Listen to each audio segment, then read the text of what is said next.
আমরা ভাবি আমরা আমাদের নিজেদেরকে চালনা করি। যা কিছু ইচ্ছা অনিচ্ছা সবকিছুই আমাদের সচেতন মনের বহিঃপ্রকাশ। আমাদের ইচ্ছা অনুযায়ী আমরা সেই মতো কাজ করতে থাকি। ভালো মন্দ ঠিক ভুল সব সিদ্ধান্তের জন্য আমরা সেটাই করি যা আমাদের সচেতন মন থেকে সাড়া দেয়। কিন্তু আমরা আসলে ভুল ভাবি। আমরা যা কিছু করি তার অনেকটা জুড়ে থাকে অবচেতন মন। আমাদের সচেতন মনে আমরা যা চাই সেটা পাওয়ার জন্য বা করার জন্য অবচেতন মন আদেশ পালন করতে থাকে, আমাদের ইচ্ছাশক্তিকে সেইভাবে চালিত করতে থাকে। অনেক সময় এটা হয়ে থাকে যে আমরা হঠাৎ করে কিছু একটা করি, অথচ বুঝে উঠতে পারি না কেন করলাম। কেউ জিজ্ঞাসা করলে বলি মনে হলো তাই।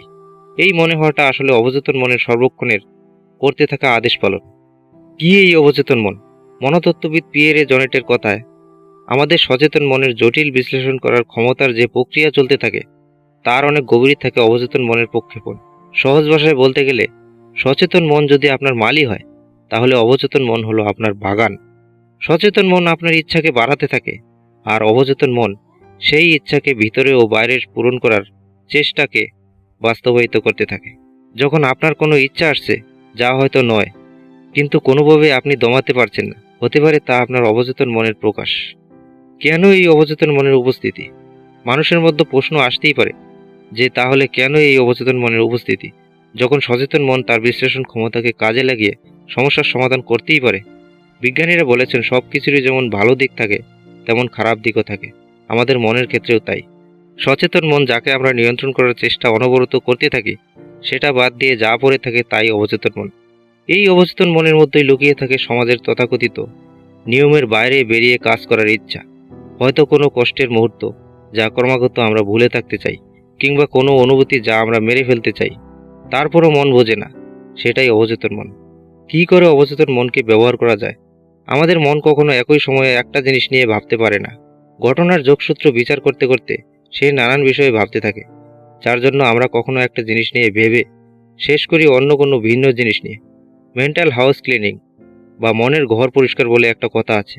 মনকে পরিষ্কার করতে হবে, তাই অহেতুক জিনিসের বিষয়ে না ভেবে নিজে কোনো কিছু করার জন্য ভাবুন।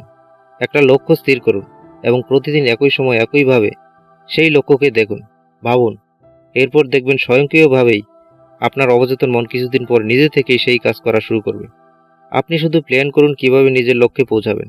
একটা সময় পর সচেতন মন ঠিক যেমনভাবেই হোক, অবচেতন মন পর্যন্ত আপনার লক্ষ্যকে পৌঁছানোর জন্য বাধ্য করবে। অবচেতন মন লক্ষ্য হাসিল করার জন্য সমস্ত সম্ভাব্য অসম্ভাব্য পথ দেখাতে থাকবে, যদি আপনার চাওয়ায় ভক্তি থাকে। অবচেতন মনের ক্ষমতা। এতক্ষণে হয়তো এটা বোঝাই গেছে যে আমাদের অবচেতন মন আমাদের কাজের বা কোনো ভাবনার ক্ষেত্রে কতটা গুরুত্ব রাখে, ঠিক কতটা কার্যকরী এই অবচেতন মন, ঠিক কতটা প্রভাব ফেলে আমাদের উপর।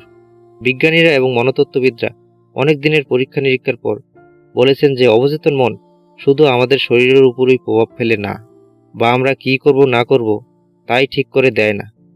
আমাদের অনেক অজানা প্রশ্নের বা সমস্যার সঠিক উত্তর অবধি দিতে জানে।